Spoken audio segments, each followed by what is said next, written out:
All right, everyone. So thank you guys so much for joining our Study Abroad for Environmental Science majors meeting. As we waited for students to join, I went ahead and I shared that video. Hopefully you guys got a nice glimpse of it. But I do want to start off by saying that to learn about general study abroad topics, such as how to choose a program, the application process, housing, and all of those details in between, I'm going to ask you to join our Study Abroad 101 info sessions that are held every Friday from 2 to 3, or to learn more about costs and scholarships to join on that Friday as well from 3 to 4. These sessions are held every single Friday, both sessions at the same time frames. And so again, I will ask you guys to join that because we're not going to be covering those topics during this presentation. The idea of this presentation is just to kind of go ahead and give you a starting point. And then again, once you're ready for those extra details, we will ask you to join the Study Abroad 101 info sessions. I will, however, mention briefly that if you have financial aid, it will travel with you abroad. And there's a lot of great study abroad scholarships. I really encourage you guys to consider applying. Okay. So again, you guys saw that. That's another reminder for you guys every Friday. So you could very well hear this presentation today and hope to join Friday at 2 and at 3, or just one or the other. Great. So before we get started briefly, I do want to let you know that the Capital Internship Program known as UCDC and UCSAC are now housed in the same office as the Study Abroad office, which is located in South Hall 2431. So again, this is going to be your one-stop shop for a lot of outside of UCSB experiences, including UCDC, UC Sacramento, as well as studying abroad. For those of you guys that are not quite familiar with it, UCDC and UCSAC, we're open to students of all majors and all citizenship statuses. I do want to emphasize the all citizenship statuses because it's a domestic program, which means that regardless if you are an undocumented student, a non-citizen, an AB 540 student, or anything in between, you can still very much apply for these programs. We can live, learn, and intern in either DC or Sacramento and still remain that full-time status with guaranteed housing, which I know housing is a big deal right now for a lot of students. So the housing is already pre-arranged for students. And if you're interested in applying, I encourage you to check out the website at the very top, or I'm going to put my email address at the very end of the presentation, to which I am the advisor for these programs as well. Okay. So that was just a quick note.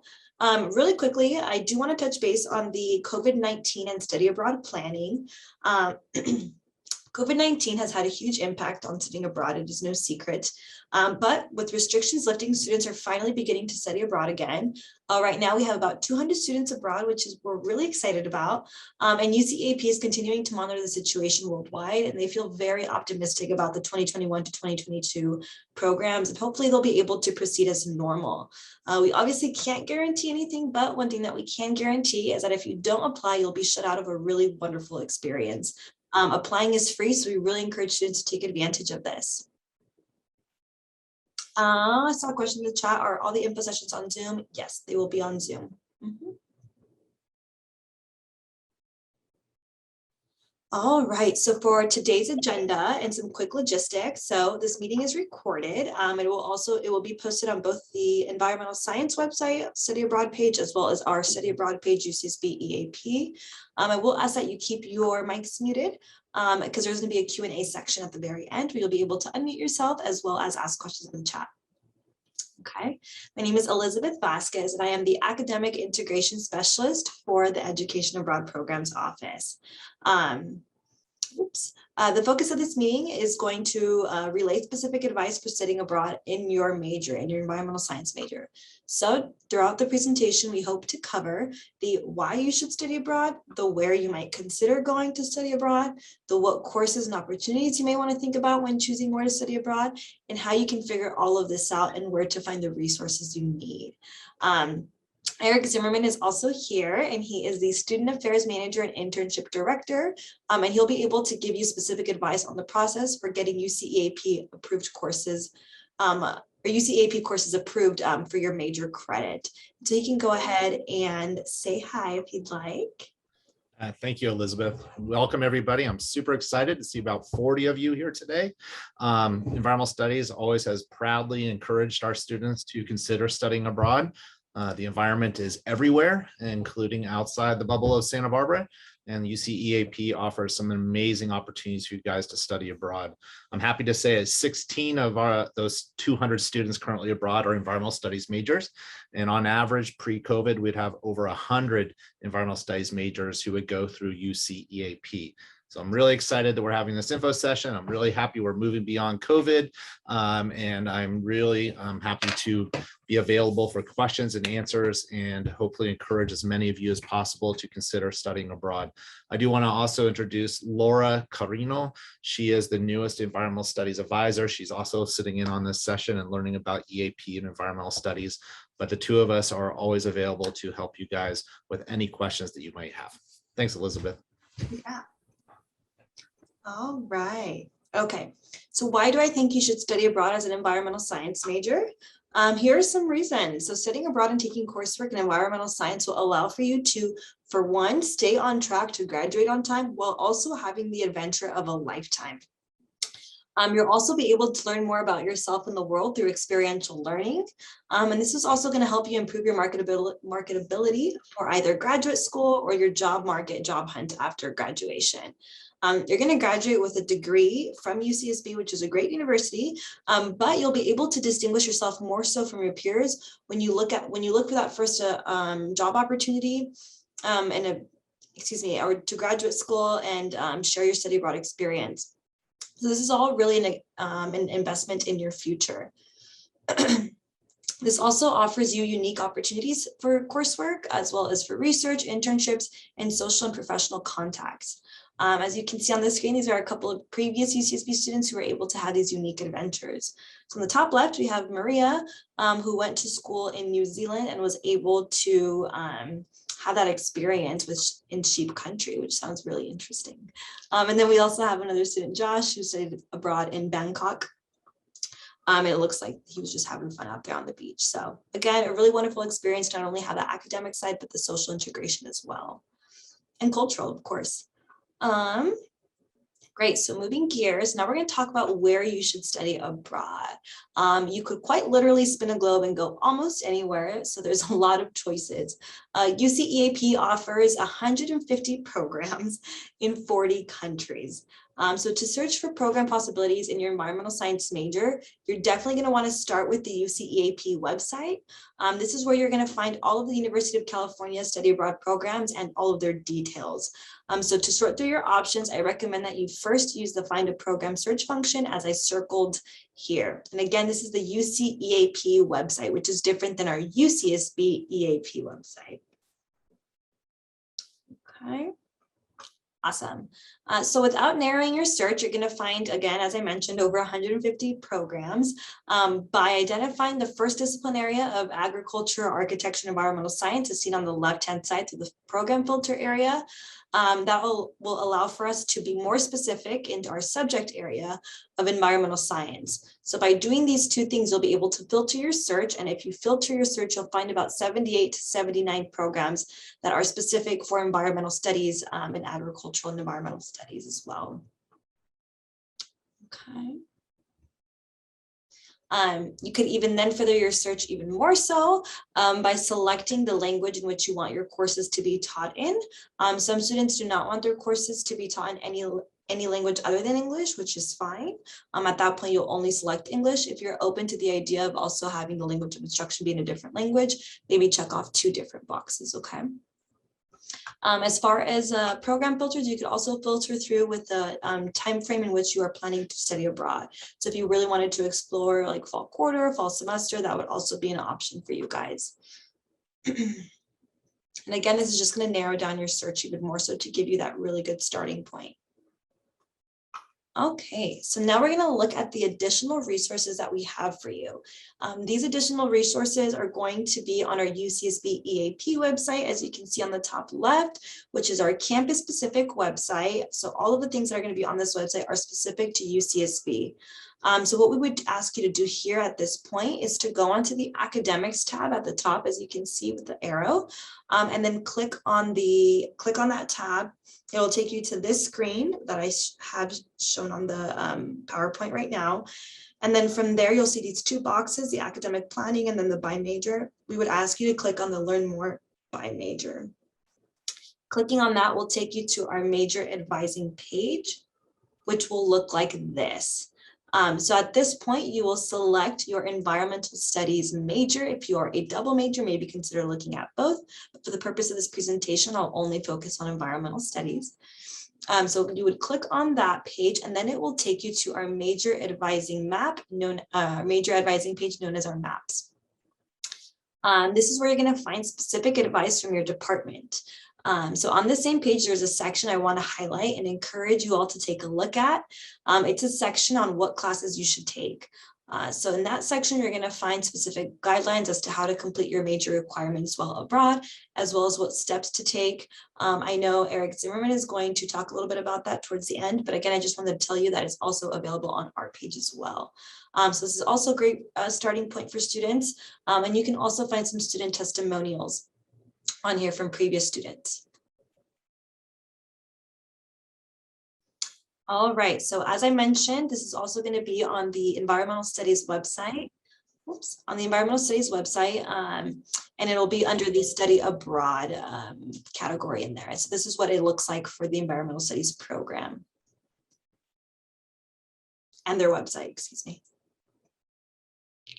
Okay. So another excellent source for information about courses that have been taken for major credit by previous students is our Gaucho Credit Abroad database. So this is also found on the UCSB EAP website under the Academics tab, right under the by major known as our Gaucho Credit Abroad. So this database, what it's going to do is it's going to show you the type of credit that UCSB students have taken for the courses that they've taken abroad. So, maybe it was taken for general ed, for their major, so on and so forth. So this will help you navigate that. And we also have a nice video for students to help navigate that as well.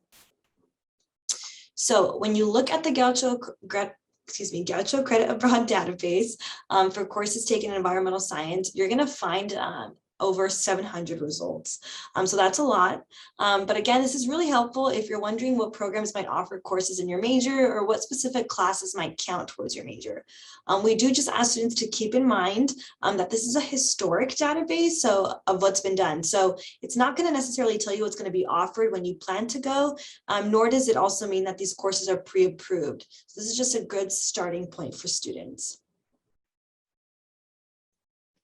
For the most accurate information as to what classes are going to be offered in the program that you choose, we're going to ask you to go to the UCEAP website and go on the program page for the program that interests you. So each program page is going to have the academics tab, as you see on the screen on the left-hand side, where you're going to find the course information, including the number of courses and the credits you'll be expected to take. Sometimes it'll also even take you to the direct host university, where you will find previous syllabi and so on and so forth. So again, really, really great resource because it's going to show you the current course offerings for each program. This is also where it'll tell you what the minimum GPA is, what the housing situation will look like, and then other minimum eligibility requirements such as a previous language and so on and so forth. So again, it's going to be your first stop. Cool. So now about some internships. In addition to taking courses in your major, I highly recommend that you consider doing an internship or even research abroad. This is a great way to get that pre-professional experience, and it's going to offer you a unique way to better get to know your host community. We have study abroad programs that integrate internship and research into them for academic credit, or some of them also have, some of our immersion programs will allow for you to arrange your own internship or research. So as you can see on the screen, we have a student who interned at a nonprofit in Bangkok, who's pictured on the left. And then the student actually won a $500 grant to start a bike share in the town of Lincoln through another initiative. So really cool stuff that you can do while studying abroad in your major. Awesome. Okay, so for some credit. So we've covered a lot about the resources that you can use to search the various UCEAP programs. And so now we're going to talk briefly about how you can get major credit for your UCEAP courses. So first of all, you should know that all of the courses you take on UCEAP will automatically come back on your transcript and count towards your graduation requirements. There's nothing that you need to do on your end to facilitate that process. However, Getting credit towards your major or minor requirements for a course you took abroad is not automatic. So first, you have to take the appropriate courses and get approval from your major or minor department. Let me remind you that you do not need to take major coursework while abroad as long as you will still graduate on time. So you may very well fulfill all of your major requirements at UCSB, or maybe you're just going to go abroad for the summer, in which case you can take whatever classes you want while abroad. Typically, though, major coursework must be upper division and taken for letter grade. We also ask that you communicate with your major advisor before you go, as well as when you're actually there. What you plan to take and what you actually enroll in might be two different things.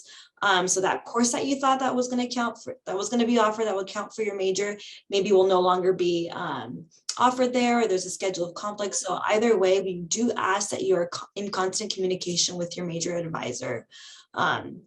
And then finally, getting official approval for major credit in a course you took abroad must happen after you've returned and received your grades from UCEAP, which could take quite some time. So we do encourage students to always keep your syllabus and the coursework to support your petition, unless it's a pre-approved course, okay, by your major. So some quick tips for you guys. Start your planning now. I gave you the tools and resources and websites for you guys to start your planning. You can never hear the information too many times.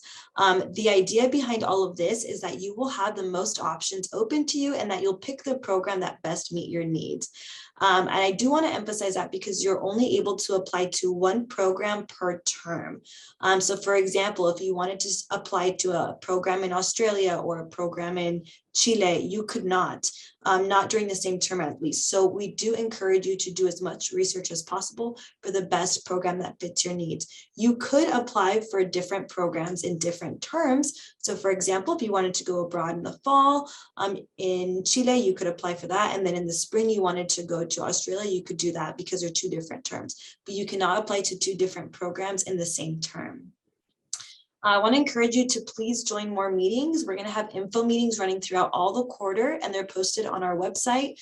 These meetings are both for country meetings as well as for application workshops, as well as our Study Abroad 101 and our costs and scholarships. So we really try to do our due diligence to give you guys as many info sessions and as many times as we can to give you guys all of the information. We're also going to ask that you please contact and consult with your advisors, both at the academic department, at your college, and again, within our EAP office. Our regional advisors are here to serve you. And please don't miss out. You have nothing to lose and all the more to gain.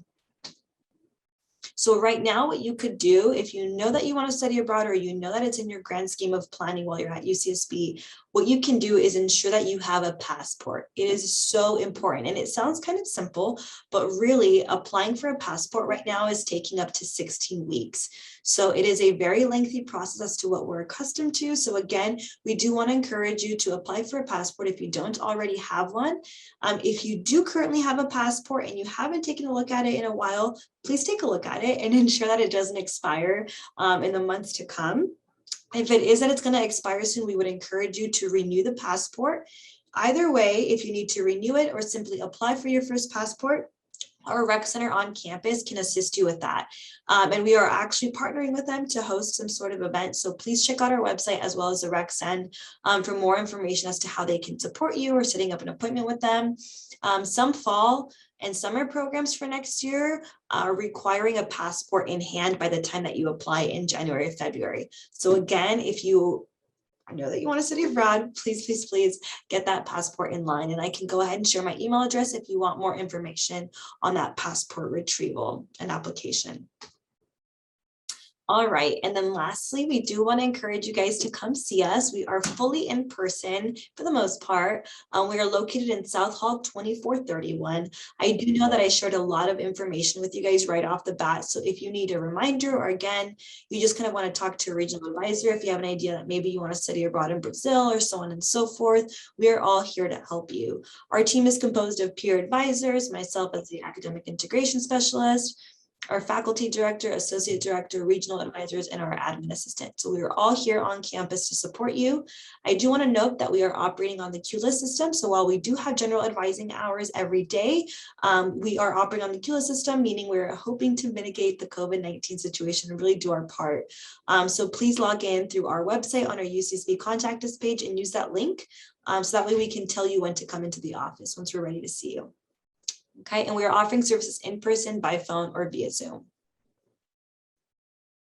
All right, so this could be your classroom. So again, some pictures of students.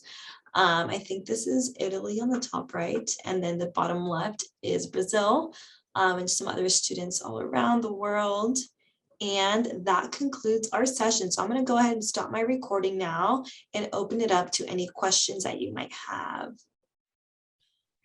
Thanks, Elizabeth. Do you mind if I jump in real quick and just kind of hit on a few points? Yes, please do. I've been working with education abroad for 25 years now.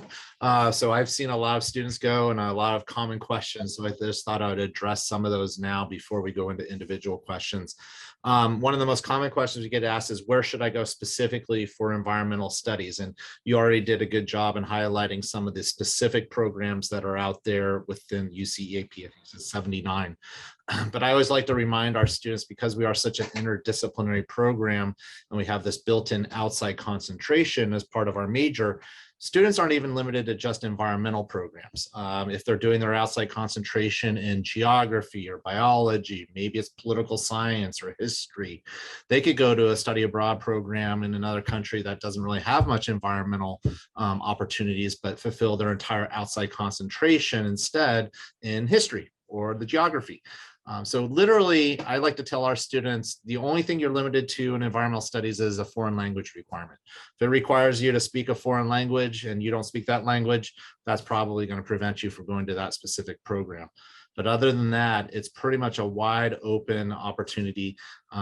Pre-COVID, I had 101 students in 24 different EAP countries. So you literally can go almost anywhere. You talked a little bit about that course database. That is a great resource to kind of see what past students have done or what the university you're specifically looking at has offered in the past. But Elizabeth did mention that, that is not all inclusive. There are always new courses being added, just like here at UCSB, and that database is always going to be outdated. So, always keep open-minded about what is available at that school and do your own homework. Just don't depend on that course database. Also, don't depend on that for petitioning. We do in environmental studies require you to petition every course you plan to use for your major.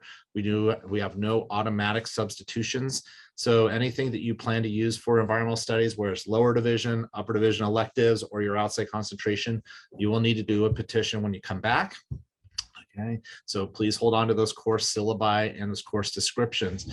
But I do want to also say that we offer a great worksheet that's available on our website.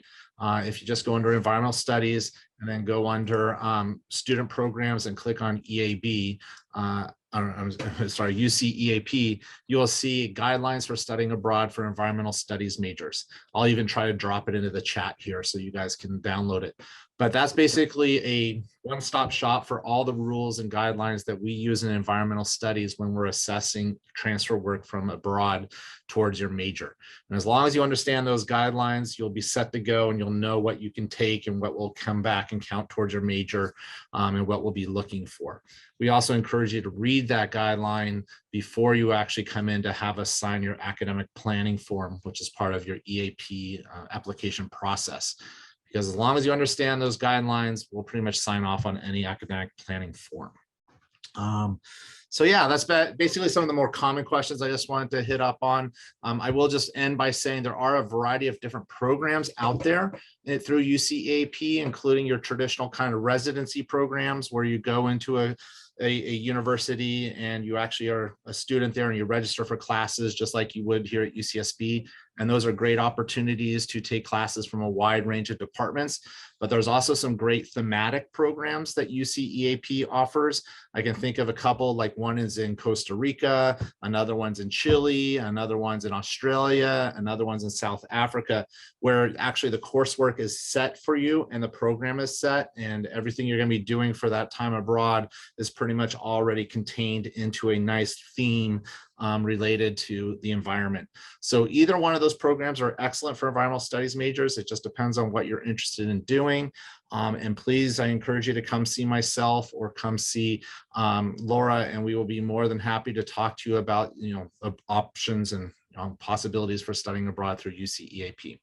So with that, I think we're ready to turn it over to questions. Awesome. Yes. And I did see a great question in the chat regarding application deadlines and so on and so forth. So I do want to share my screen really quickly to help you guys navigate that while you guys start typing in the chat. So let me share that. So really quickly, I want to draw your attention to our events page. On our website, you'll be able to access our Friday info sessions, as I mentioned, through this page. The way that you navigate it is that you simply look at the date. If I've mentioned that they're always every Friday, it could either be for this Friday, this one is for next Friday. What you do is you would click on it and it will tell you more information about it, as well as the Zoom link or the one, the meeting ID to join, okay?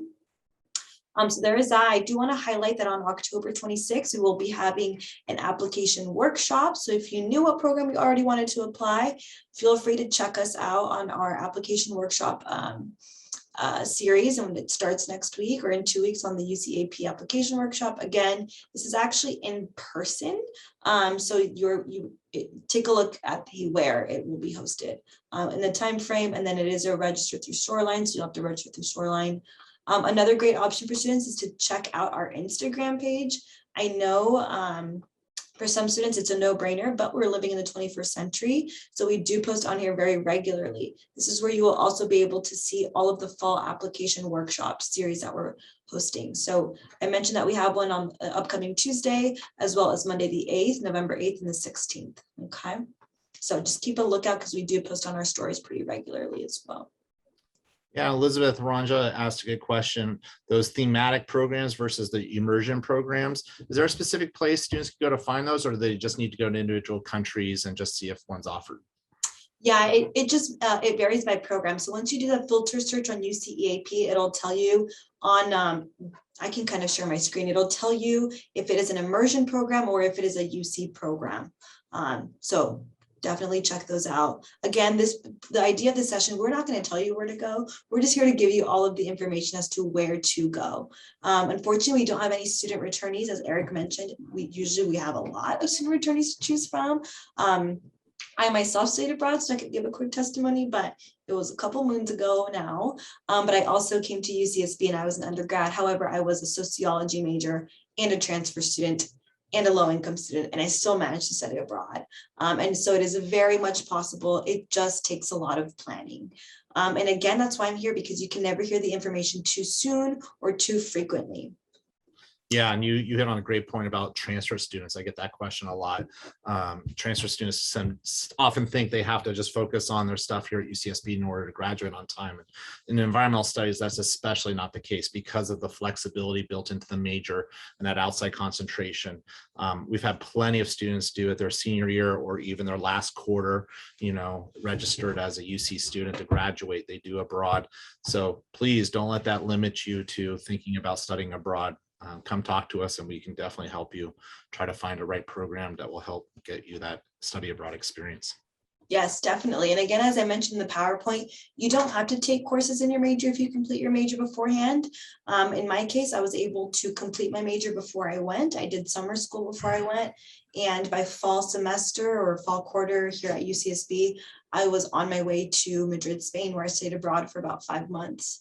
And during my time, I had a great time academically, as well as socially and culturally. I went to 10 different countries, rode a camel in Morocco.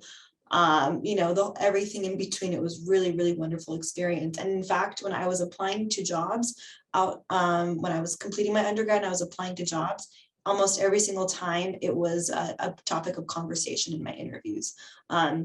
So again, something to consider, right? It's not just about the personal experience, yes, but it's also a professional experience, as I mentioned in the presentation. So yeah, really consider it. I see a question. Is it possible for units from research programs abroad to translate to credit for the major? I think that might be a question for you, Eric, that you can answer. Yeah, in environmental studies, we allow students to do both internships and independent studies and independent studies research assistant here at UCSB. So because of that, we will allow students to go abroad and have the same experience. So absolutely, it's definitely an option. I actually encourage it. I got to do a site visit to Ghana through the UC EAP program, and I was really impressed with the amazing internship program the UC EAP representative there had set up.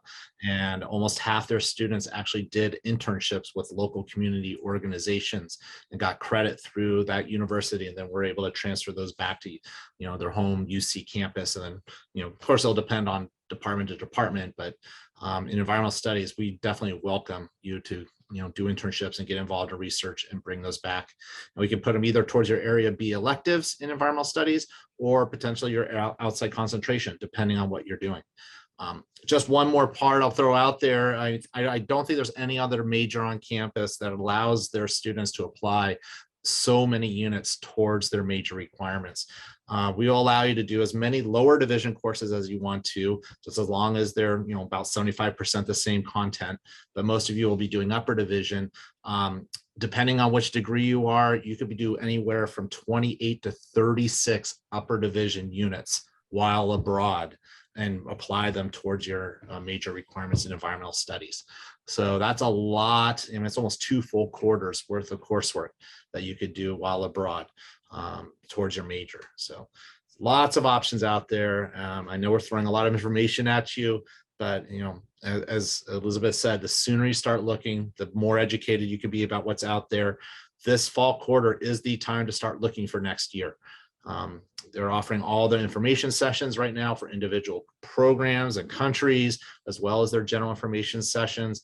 Applications for certain programs are starting to come due pretty soon, right, Elizabeth? Yeah, pretty soon. They're already on our deadlines page. All of the application deadlines have been posted. Yeah, some of them I know for like summer or fall quarters next year, depending on the specific programs, especially those thematic ones, are coming up pretty soon, depending. So it's never too early to start. And clearly we're preaching to the choir here if you guys are watching this presentation, but it's great. I'm just super excited for you guys. I never got to go abroad. I live vicariously through my students that get to go, but it's just one of the best things I think you can consider while you're an undergraduate in terms of experience.